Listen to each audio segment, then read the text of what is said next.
En esta tarde quisiéramos reflexionar un poquito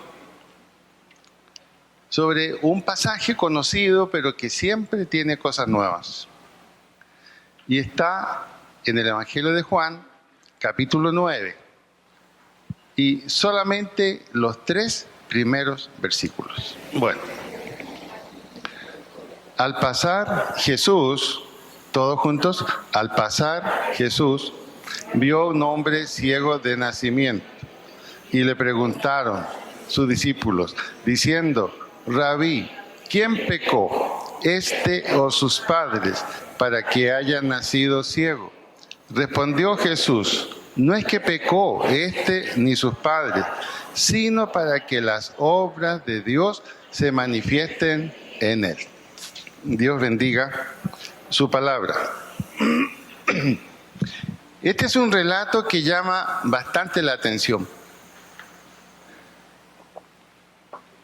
Yo creo que Jesús no esperaba de sus propios discípulos la pregunta que hicieron. Jesús ya les había hablado suficiente acerca del propósito de Dios, de la salvación, lo que era la restauración del hombre. Y sin embargo, sus discípulos todavía parecen completamente pegados a los conceptos de la ley, por un lado, y también los conceptos de las tradiciones de los rabinos. Seguramente él esperaba otra cosa. Sin embargo, este relato lo que muestra cuál es el propósito de Dios manifestado en Jesucristo. Y por ende, cuál es el propósito de Cristo hoy, ahora. La razón por la cual Jesús vino, la razón por la cual sigue a través de la iglesia y los creyentes, es porque el propósito de Dios no solamente es salvación y vida eterna. Eso es solo una parte. El propósito de Dios es la restauración integral del ser humano. Eso es espíritu, alma y cuerpo.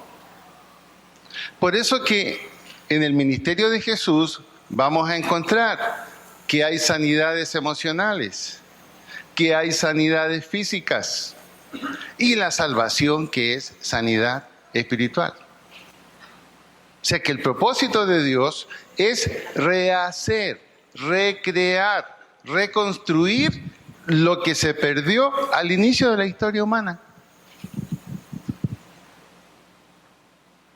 Por eso Pablo dice que somos nueva creación en Cristo. Y ese propósito es el que Cristo va a mostrar aquí en esta circunstancia que nos relata Juan del capítulo 9, del 1 al 3. A veces la iglesia ha tenido una posición errónea. ¿En qué sentido? En que la preocupación ha sido solamente la salvación desde el punto de vista espiritual. Y hemos dejado de lado la otra consecuencia del pecado, que es la parte social, la parte emocional, la parte física. Ambas tienen que encontrar una respuesta en el Evangelio de Cristo. Jesús fue muy claro a sus apóstoles. Les dijo: como el Padre me ha enviado a mí, así yo os envío a ustedes. ¿Qué dijo Jesús allí? Yo fui enviado con un propósito. Ustedes ahora por mí son enviados con el mismo propósito. Y es un mensaje integral para el ser humano, un mensaje integral. Fijémonos en el versículo 1. Dice: al pasar. Muchas veces vamos a encontrar a Jesús realizando lo mismo que vemos aquí en este capítulo, una sanidad, sin que haya sido un propósito determinado en un tiempo determinado. También lo hizo algunas veces. Cuando le dijeron, tu amigo Lázaro está enfermo, hay que ir a verlo. Y Jesús allá fue a verlo. Y cuando llegó, obviamente él sabía, había muerto, pero él tuvo una respuesta. Pero también muchas cosas las hizo al pasar. No era un predicador profesional que tenía tiempos para actuar, sino que su trabajo, su ministerio era al pasar, al caminar, al andar por aquí, por allá, donde se presentaba la necesidad, allí actuaba él. Es una de las características del ministerio de Jesús. No hay tiempos especiales para hacer las cosas. Por eso en la iglesia no podemos nosotros como miembros de la iglesia, como creyentes en Cristo, decir, hay días de visitación, hay días para hacer esto, hay días para esto otro. No, es simplemente nuestra vida diaria, al pasar, que surgen las necesidades, tenemos que actuar. Y ustedes me van a decir que en nuestra caminata diaria y semanal, en el trabajo, en la casa y por donde nos movemos, ¿no encontramos necesidades? ¿No encontramos gente en necesidad? Jesús no le entregó un papel y le dijo, te invito para que vengas a mi grupo el sábado. ¿Qué hizo él? Se detuvo y actuó. Por eso que encontramos nosotros en forma muy clara en 2 de Timoteo 4:2, cuando Pablo le dice a Timoteo cómo tiene que actuar y qué tiene que hacer. Y le dice, predica, exhorta, visita, corrige, etcétera. Todo lo que implica el servicio cristiano. Y luego le agrega, a tiempo y fuera de tiempo. Pero a veces, ¿qué nos caracteriza a nosotros? No tengo tiempo. No, tenemos tiempo, pero todas nuestras cosas están en la prioridad. Todo está en nuestra prioridad. Entonces, sin darnos cuenta, podemos acostumbrarnos solo a recibir de Dios y no a dar de lo que Dios nos da. Y una de las cosas más importantes que Dios nos da es una respuesta frente al dolor, frente a la preocupación y frente a los problemas de la vida.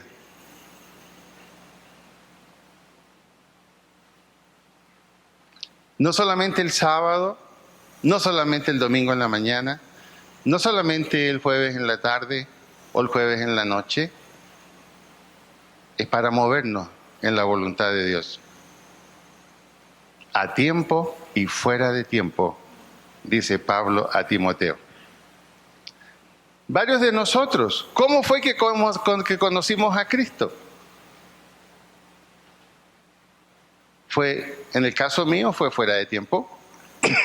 Yo fui a una conferencia, discutí, no me gustó, todo el mundo se fue y el que dio la conferencia estuvo dispuesto a conversar conmigo más de 1 hora y media.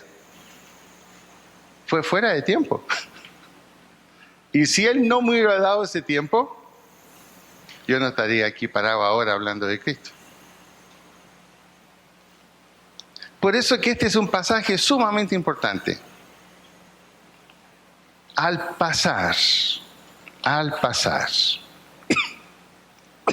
¿Y qué es lo que Jesús encuentra?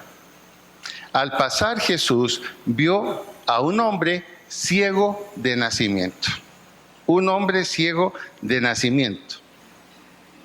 No sé si hemos considerado qué significa ser un ciego de nacimiento. Por ejemplo, si cualquiera de nosotros que está aquí quedara ciego, tendría una tremenda ventaja. Sabemos qué es la luz. Sabemos qué son los colores. Sabemos qué son las formas. Tenemos todas esas imágenes en nuestra mente.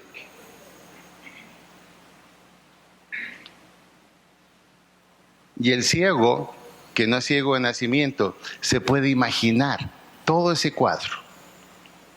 Por eso que cuando ya 2, 3, 4 veces repite la caminata por un mismo lugar, es como si estuviera viendo. Pero ¿qué pasa con el ciego de nacimiento? Jamás vio la luz. Jamás vio un color. Jamás vio una forma.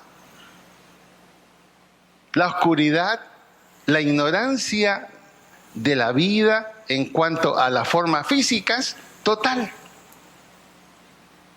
¿Quién nos daría ese ciego de nacimiento por poder ver por lo menos 24 horas?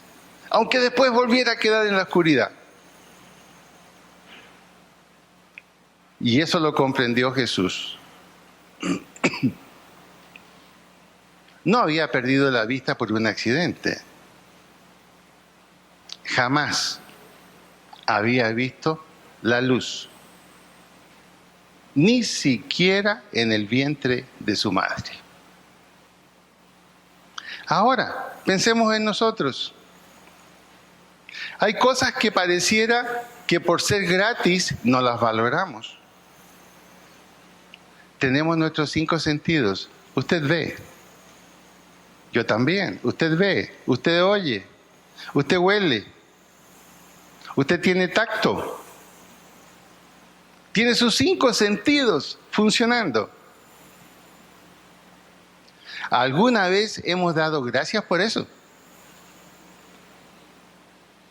Pensamos que es un derecho adquirido. Y por los derechos adquiridos no se necesita dar gracias. Por esa razón que solamente lloramos cuando algo preciado se pierde. Compárese con ese ciego de nacimiento. Él no escogió ser así.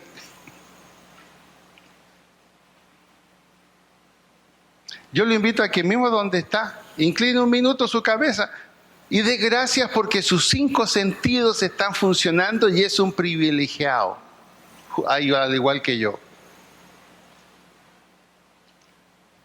Y esos 5 sentidos, Dios se los dio con un propósito y los mantiene con un propósito que podamos ver, sentir, oler, gustar, tocar las necesidades del mundo que nos rodea. Para actuar, para tener una respuesta.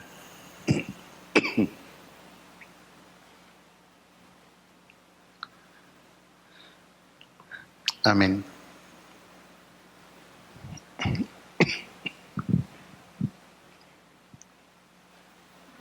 Y Jesús se detiene.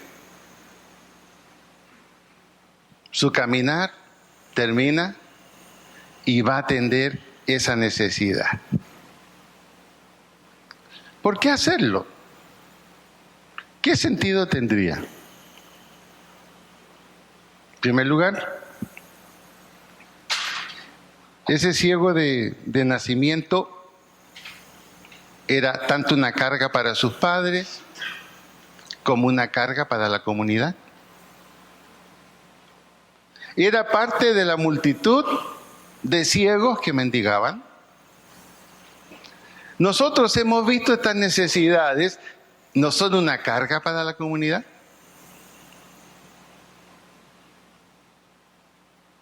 Y muchas veces la comunidad, ¿cómo responde frente a ellas? Lo que pasa en las esquinas de nuestras calles.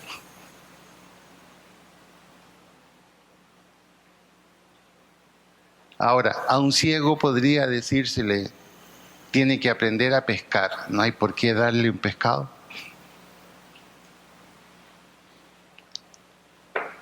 Hay tantas limitaciones. Hay tantas limitaciones. Y están todas al pasar, al caminar, al meternos en la ruta de la vida. Allí están. Para el Señor Jesús, la restauración de un individuo o un grupo familiar era un bien para la comunidad. Ese es el sentido social del Evangelio. Allí está el sentido social del Evangelio. En el nombre de Cristo, poder hacer algo por alguien que está en una terrible necesidad, no solamente es hacerle un bien a él, es producir un impacto positivo en la comunidad. Es producir un impacto positivo en la familia de esa persona, en quienes rodean a esa familia. Hay calles, hay condominios donde hay familias que son un problema para todos. Y en las reuniones, cuando se hacen, nadie se atreve a ponerle el cascabel al gato. Y son un problema. Número uno, no pagan porque no quieren.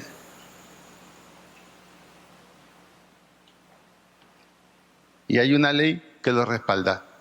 Increíble. Pero nos hemos preguntado por qué razón actúa así. ¿Por qué no le importan los demás? ¿Por qué no le importa la sociedad? ¿Qué dolor interno tendrá? ¿Qué enfermedad social habrá sufrido? ¿Por qué actúa así frente a la comunidad donde vive y se atreve a que lo vean todos los días?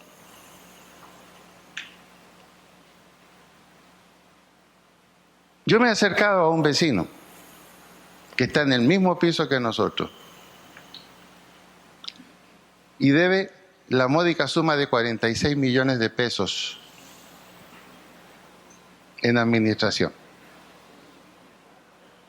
El total de la deuda que hay en nuestro condominio son 102 millones.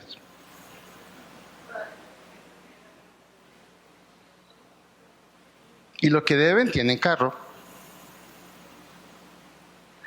¿Qué los ha hecho ser tan antagónicos? ¿Qué los ha hecho ser tan antagónicos que no les importa el concepto que de ellos tenga la comunidad?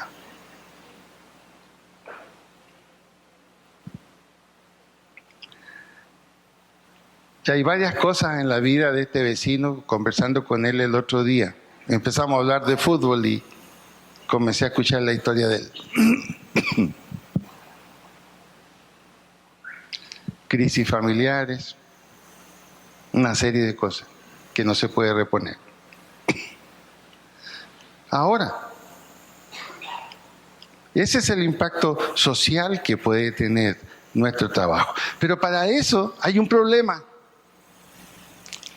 Jesús era generoso con su tiempo. ¿Somos generosos con nuestro tiempo?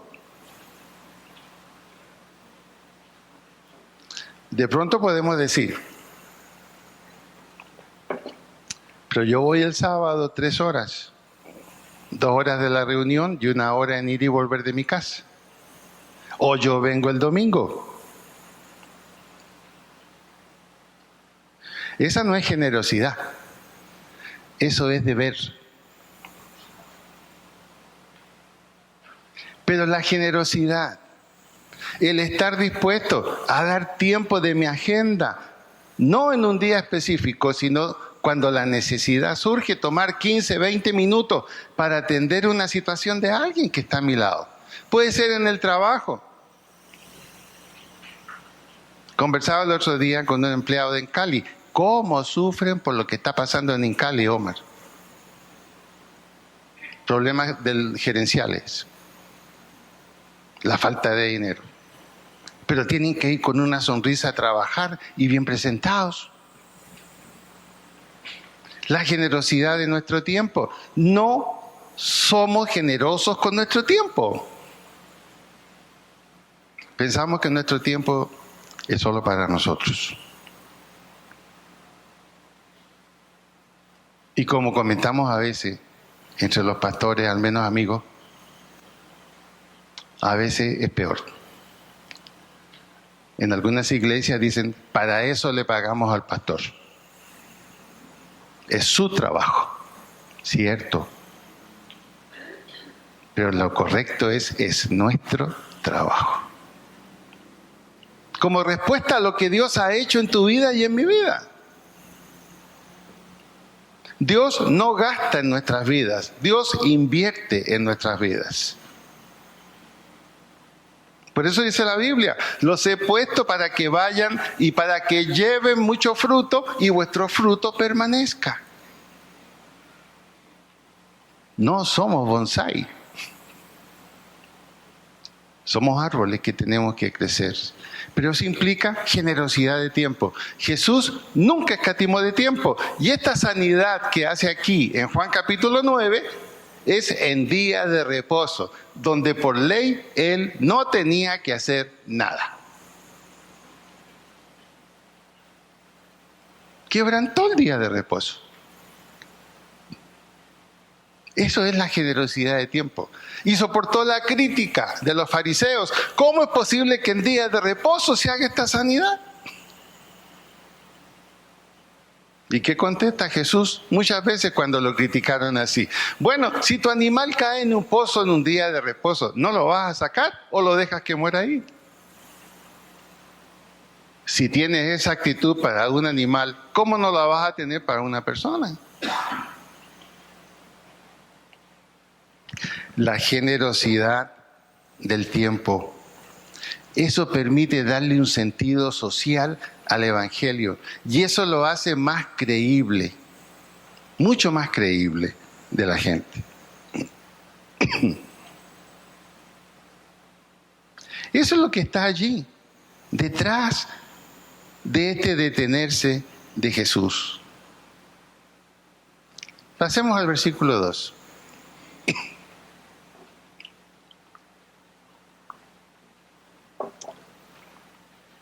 Dice el versículo 2.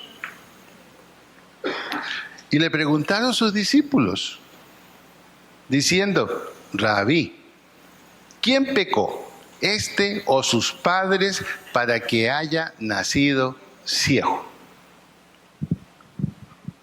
Típica pregunta de los seres humanos. Cualquier situación que se presenta en nuestra vida o que conocemos de otras personas, alguna razón hubo para que esto sucediera. Y la pregunta típica, ¿quién es el culpable? Parecemos detectives. ¿Quién es el culpable? Nos encanta. Nos encanta. ¿Cómo te parece? Fíjate que fulano de tal le dio cáncer. ¿Qué tipo de cáncer tiene? Gástrico. ¿Seguro con lo que tomaba? Siempre habrá alguna razón para explicar esa situación. Los discípulos no fueron diferentes. ¿Qué preguntan? Bueno, como Condorito, exijo una explicación. ¿Quién pecó? Alguien aquí tuvo que haber hecho algo malo y perverso para que Dios mandara este castigo. ¿Quién pecó? Este o sus padres. Es una pregunta desprovista de piedad. Una pregunta que no tiene caridad. Y es una pregunta atrevida. ¿Por qué razón? Por lo que la Biblia dice. La Biblia dice, el juicio que tú usas con otros es el mismo juicio que Dios va a usar contigo. Es como si Dios nos dijera, hazle caso a las leyes humanas. Está la presunción de la inocencia hasta que no se demuestre la culpabilidad de alguien.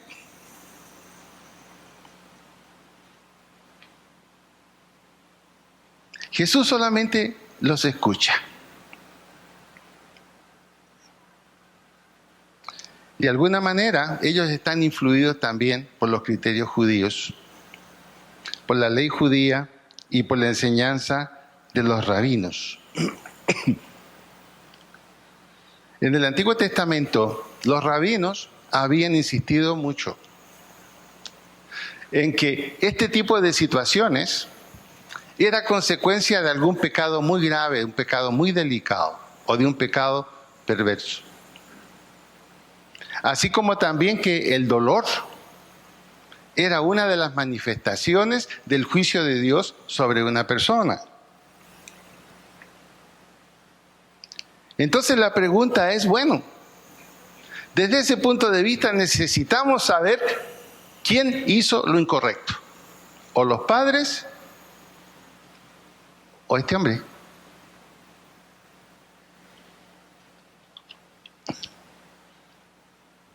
Jesús ya había enseñado mucho sobre este tema y sus discípulos lo sabían. Jesús había enseñado que el dolor, la enfermedad, es consecuencia de la primera caída de la humanidad. El dolor y la enfermedad entró como consecuencia del pecado. Y dice la Biblia que por el pecado de un hombre, Adán, ese pecado pasó a toda la humanidad. Entonces, el dolor, la enfermedad, es consecuencia de habernos apartado de Dios. Cualquier médico nos podría decir, nacemos con un equipamiento que debería servirnos para una vida larguísima. Perfecto.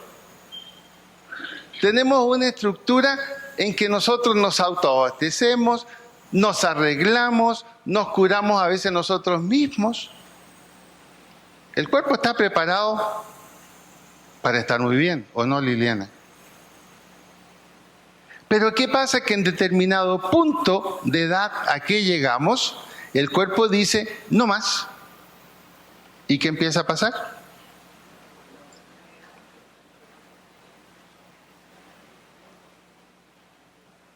Tenemos que reemplazar los naturales por una caja y nos volvemos esclavos de corega. Inevitable, inevitable. No importa que como Schwarzenegger hayamos sacado toda esa montaña de músculos, no importa. Esa musculatura llega a cierta edad y ¿qué pasa? Se empieza a contraer y se pierde un porcentaje de musculatura. Pero la televisión da una solución. Hay una pócima mágica que no sé cómo se llama, que hace recuperar el 24%. Yo no sé cómo se la crean.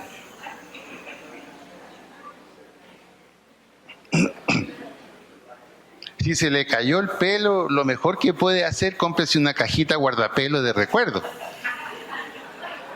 ¿Qué más va a hacer? O sea, hay un límite. Y ese límite Adán y Eva no lo tenían. Habían sido creados para la eternidad con Dios. Pero el pecado cambió absolutamente todo. Y ese es el concepto bíblico y es lo que Jesús enseñaba. Y es lo que Pablo bien entendió.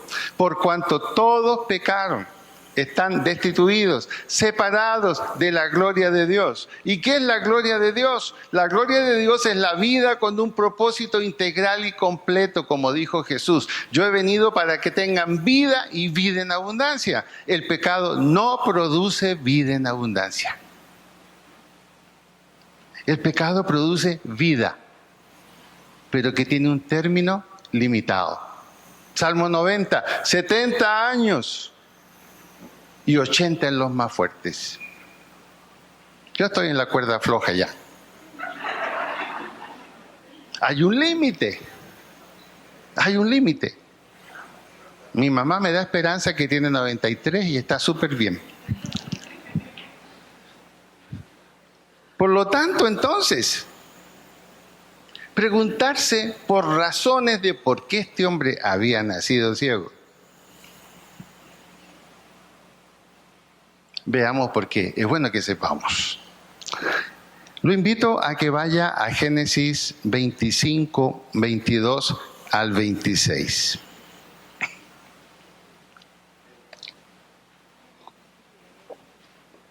La situación de este hombre era bien complicada para explicarla por parte de los judíos. Una cosa que hubiera nacido con la vista perfecta y después por algún pecado hubiera quedado ciego. Pero este nació ciego de nacimiento. Entonces, ¿cómo poder decir que él pecó? ¿Ya encontró el pasaje? Génesis 25, 22 al 26. Téngalo yo abierto, véalo y veamos la explicación. Ese pasaje alude a un par de gemelos. ¿Eran gemelos de quién?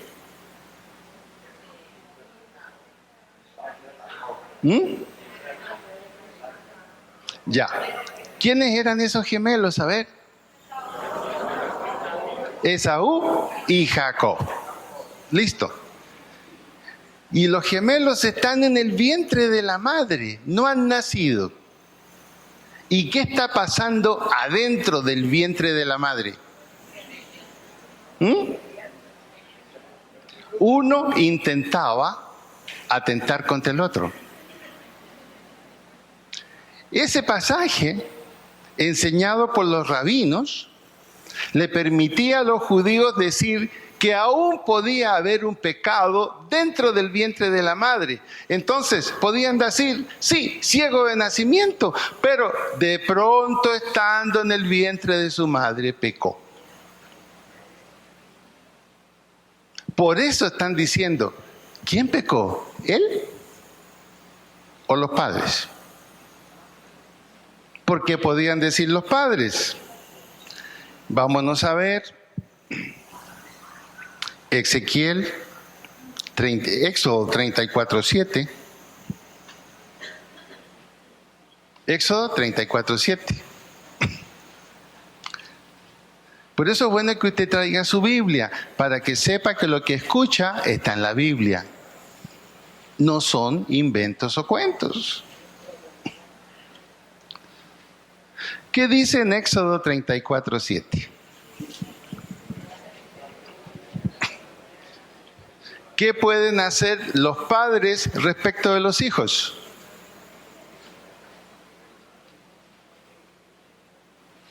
Ahí dice, el pecado de los padres, ¿qué va a producir en los hijos?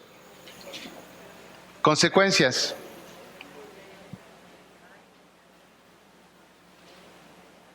Entonces los discípulos decían, de pronto pecó él o pecó los padres, y esto que él tiene es la consecuencia o de su pecado personal o de lo que hicieron sus padres.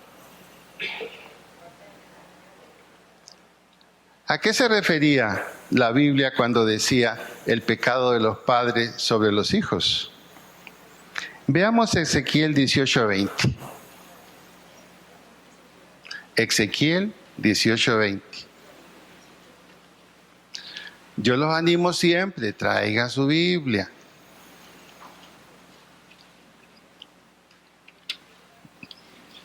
Es la única manera de saber que se está escuchando la verdad. No tiene por qué confiar en mí. Ezequiel 18:20 dice: el alma que pecare, esa morirá. Responsabilidad personal. El hijo no llevará el pecado del padre, ni el padre llevará el pecado del hijo. La justicia del justo será sobre él, y la impiedad del impío será sobre él. Entonces, ¿cómo entender esta aparente contradicción? El primer pasaje se refiere a toda una lista de prohibiciones, de situaciones en las cuales el acto sexual debía evitarse en la pareja, justamente para evitar el contagio de una enfermedad venérea. A eso se refiere el primer pasaje. Por eso incluso en ciertas situaciones de la mujer, ¿qué decía la ley? No la toque.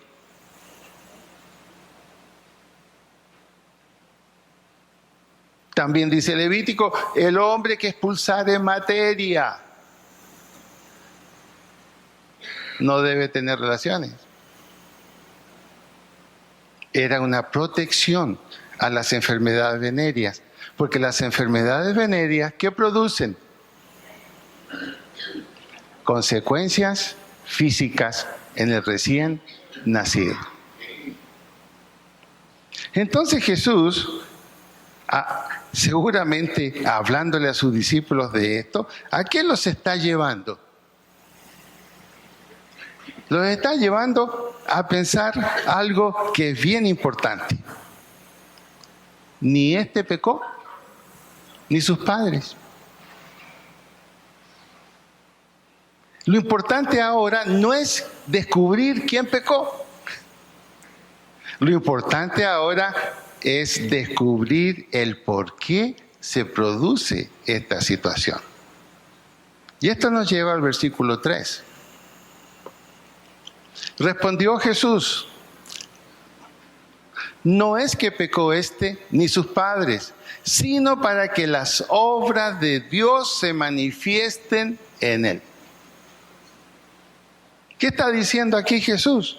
Algo muy claro. El pecado original trajo condenación, trajo enfermedad, trajo dolor. La venida del Hijo del Hombre trajo vida y trajo vida abundante. Y Pablo lo entiende muy bien y lo dice, de modo que si alguno está en Cristo, es una nueva criatura. Las cosas viejas pasaron, estas son hechas nuevas. Por lo tanto, el cambio, la salvación y la sanidad son la oferta de Dios a través de su evangelio. ¿Cuál debe ser entonces nuestra actitud? En su vida pueden haber situaciones difíciles. En mi vida pueden haber situaciones difíciles, pérdidas, a lo mejor enfermedades crónicas, que se ha orado. Y estas producen pena y producen dolor. La misma pena y el mismo dolor que sentían los padres de este hombre. La misma pena y el mismo dolor que sentía este ciego de nacimiento. Y de pronto él está escuchando lo que Jesús le dice a sus discípulos. Esta situación no es para llorar, no es para buscar culpables, no es para sentir pena. Esta es una situación en la cual Dios puede y debe glorificarse. Y eso nos cuesta a veces creer. Que Dios puede glorificarse en las peores situaciones que podamos estar viviendo, ya sean de enfermedad o de cualquier tipo. Pero eso es lo que Dios en Cristo vino a hacer.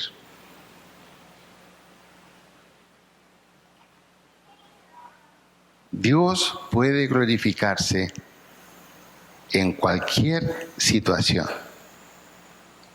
Y Él está dispuesto a hacerlo. Pero ¿qué pensamos nosotros? Claro, el Señor Jesús sí lo puede hacer, pero ¿y yo? ¿Lo puedo hacer?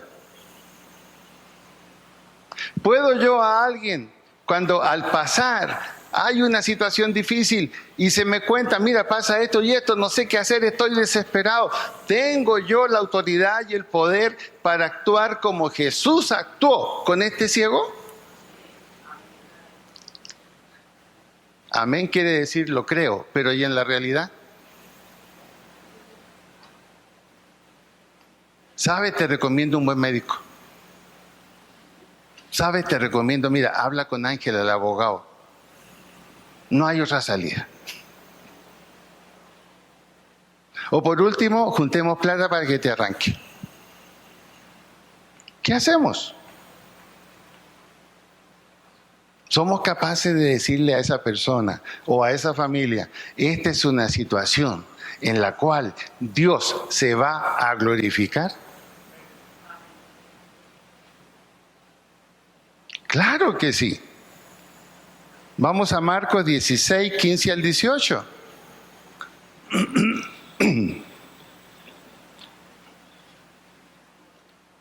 Marcos 16, 15 al 18.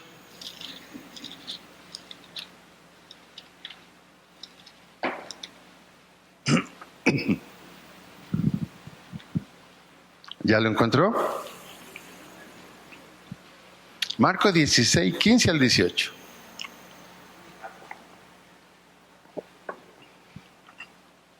Dice así,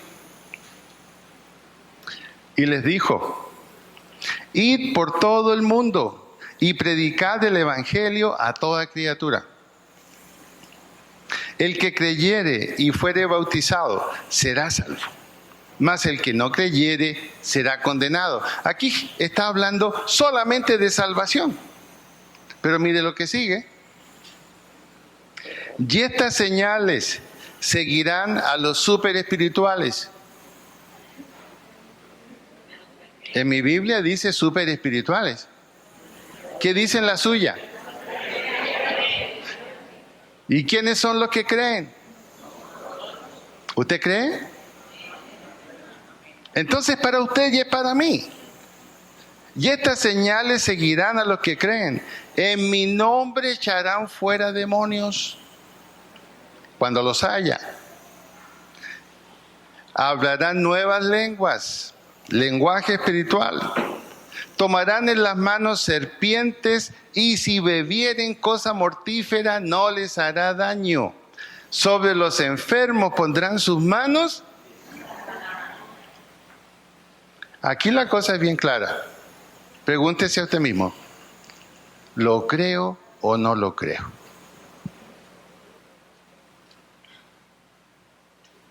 ¿Lo creo o no lo creo? Si lo cree, diga amén. Ok, ¿cuándo va a comenzar a hacerlo? Porque de eso se trata. Tenemos afuera un mundo lleno de necesidades, con situaciones dificilísimas. Ayer escuché algo que me dejó aterrado de lo que está pasando bajo nuestras propias barbas. En el barrio El Chicó, en Bogotá, un grupo de vecinos no aguantó más. Salieron de sus casas con tambores, con flauta, a hacer bulla, a impedir que abriera sus puertas un club privado. ¿Y ese club privado qué era? Los vecinos se quejaban que era un prostíbulo, que allí se hacían orgías sexuales y era mal ejemplo. Sobre todo que en esa cuadra hay un letrero que dice zona escolar.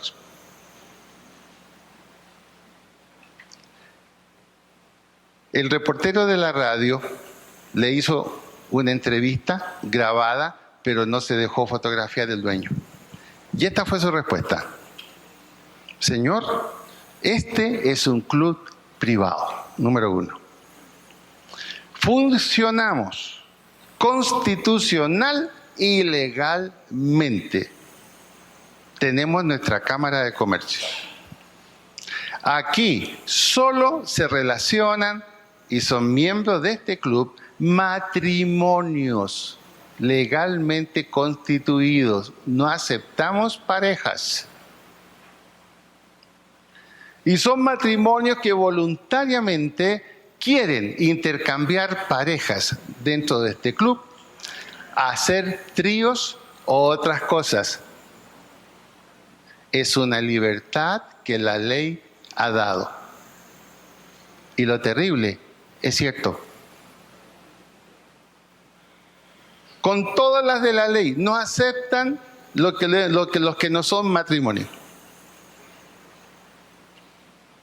El libre derecho a escoger. Ahora, yo me preguntaba, ¿algún cristiano allí se habría atrevido a decir, vamos a orar y a reprender esta situación? ¿Vamos a pedir que Dios lo saque de aquí? ¿Vamos a hacer una campaña de oración? No nos atrevemos a eso. Y eso es lo que deberíamos hacer. Jesús, en día de reposo, sujeto a crítica, en contra de las opiniones aún de sus propios discípulos, les dice, ¿saben? Esta no es una situación ni para discutir, ni para buscar culpable, ni tampoco para ponerse a llorar. Es una situación en la cual Dios se va a glorificar. Fue lo mismo que Jesús le dijo a la hermana de Lázaro. No me regañes más porque no llegué a tiempo. ¿No te he dicho que si tú creyeres verás la gloria de Dios? Mira lo que va a pasar ahora. Y Lázaro fue resucitado. Ahora, ¿qué es lo que nos detiene a nosotros? No nos detiene la situación, hermanos queridos. Nos detiene nuestra propia situación porque empezamos a hacernos la pregunta, ¿será que Dios me va a respaldar? ¿Será que Dios me va a respaldar? Y cuando nosotros mismos tenemos situaciones pendientes, es lógico que pensemos así.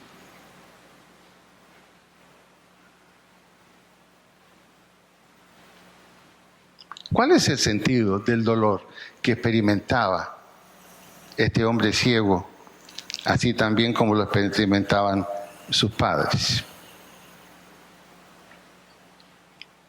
El dolor, desde el punto de vista de la Biblia, tiene 3 razones de ser. La primera, el dolor sirve para conducir las almas al Señor Jesucristo. Es el dolor, la incapacidad, la impotencia, el vacío lo que nos llevó a reconocer que en Dios había una nueva vida y aceptamos a Cristo. Dios siempre se aproxima a nosotros y nosotros nos aproximamos a Él ¿en qué tiempo? ¿En tiempos de dolor? ¿En tiempo de necesidad? O sea que el dolor es positivo. Y aquí le digo, en el nombre del Señor, si usted tiene una situación que hace rato que no se soluciona, es Dios diciéndole, mi hijo, mi hija, por favor, camine, venga. Entienda que si no es conmigo, eso no se le va a solucionar. No, es que estoy más o menos. Y Dios te va a decir, no quiero que estés más o menos. Eso es lo que Dios hace. Cuando el pueblo de Israel se arrancaba un poquito de Dios, ¿qué hacía Dios? Mandaba un profeta y el profeta, señores, les va a ir mal. El dolor en ese sentido nos acerca a Dios, acerca a las almas a Cristo. En segundo lugar, el dolor también es motivo de disciplina para nosotros los creyentes. Tiene situaciones de las cuales no ha podido salir. No estoy hablando de su esposa o la suegra, no. No, o de su esposo, no. Estoy hablando de situaciones que como que no tienen solución a pesar de todo. Y usted es creyente y ora. Y le dice, Señor, yo sé que estoy metiendo las patas aquí, pero no puedo salir. Hay algo que me tiene amarrado y sé que no me conviene. Y no soy feliz.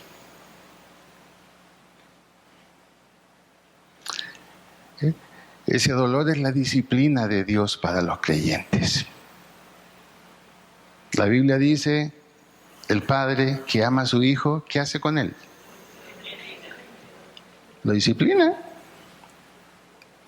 Y en tercer lugar, cuando sufrimos sin causa, como le pasó a Jesucristo, como le pasó a los apóstoles, entonces ese dolor fortalece la fe, fortalece la esperanza y purifica al creyente. Ojalá tengamos siempre el tercero, pero no los otros.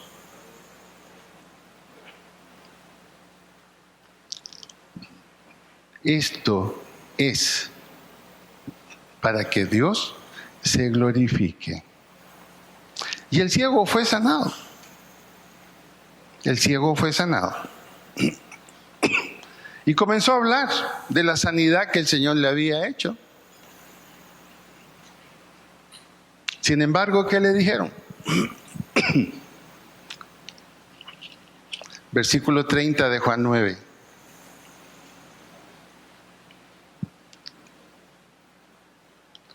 Él está hablando de quién lo había sanado, que no sabía su nombre, porque le preguntaron quién te sanó. Y él lo único que les dijo fue, pues esto es lo maravilloso, que vosotros no sepáis de dónde sea, y a mí me abrió los ojos. En otras palabras, es increíble que ustedes que ven no sepan quién es el que ha estado aquí al lado de ustedes. Y yo que recién estoy comenzando a ver, ya sé quién es él. Y sigue hablando el que fue sanado. Y sabemos que Dios no oye a los pecadores, pero si alguno es temeroso de Dios y hace su voluntad, a ese oye. Desde el principio no se ha oído decir que alguno abriese a los ojos a uno que nació ciego. Si este no viniera de Dios, nada podría hacer. Reciencito sanado, y ese hombre estaba dando un testimonio y una lección y una enseñanza. Pero los fariseos, que no querían dar su brazo a torcer, ¿qué le respondieron? Versículo 34. Tú naciste del todo en pecado. No nos importa que ahora estés viendo, pero sabemos que tú naciste del todo en pecado. Qué terquedad, ¿no?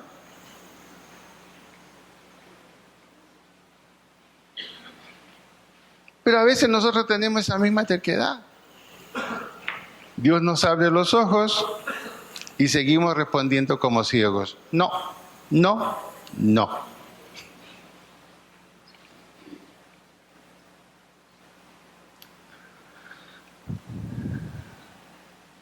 Dios se glorifica en toda situación, pero para que Dios se glorifique en toda situación se necesita un agente que hable y actúe en nombre de Él.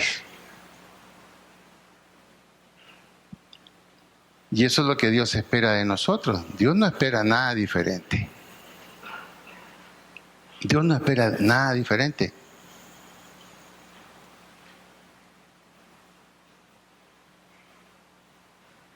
Hablábamos con algunos pastores la otra vez, este mes, algunos preocupados por la situación que están pasando las iglesias.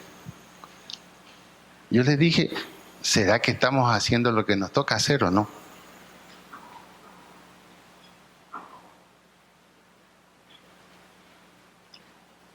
Y esto es lo que el Señor le está diciendo a usted en esta tarde. Pero para que usted se libere y lo pueda hacer, tiene que dejar que Dios se glorifique en alguna situación que a usted lo tiene atado. ¿Alguna preocupación de la cual no puede librarse? ¿Alguna situación que piensa que es imposible y que solo tiene que aceptarla? Y eso lo ha frenado. El Señor le dice en esta tarde, Dios quiere glorificarse en esa situación que hay en su vida. Dios quiere glorificarse en esa situación. Y no busque culpables. Ni menos se culpe más a usted mismo. Porque a algunos nos gusta hacer así. Es que yo me lo merezco, pastor, me decía alguien. ¿Cómo es esto? ¿Que usted se merece esto? O sea que Dios lo tiene en la lista de los malos que tienen que sufrir. No, esa lista no existe. Dios puede glorificarse en su situación cualquiera que sea, por imposible que a usted le parezca. ¿Y por qué lo quiere hacer el Señor? Para que usted pueda cumplir lo que Él pide, más buscar primeramente el reino de Dios y su justicia, y las demás cosas vendrán por añadidura. Su sueño es llegar a ser independiente y no dependiente de familiares, etcétera. Dios puede y debe glorificarse en esa situación, pero usted debe dejar que Dios se glorifique. ¿Y cómo debe dejarlo? Reconociéndola. Reconociéndola.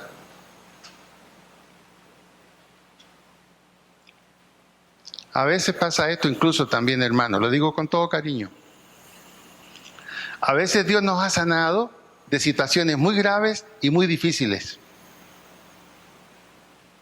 Y el diablo nos convence, cuidado, si tú vuelves a hacer muchas cosas, es grave, es peligroso. Mentira, porque si Dios lo sanó, lo sanó. Él no hace cosas a media. Él no hace cosas a media. Los médicos hacen cosas a media. Lo que pueden hacer. ¿Qué más?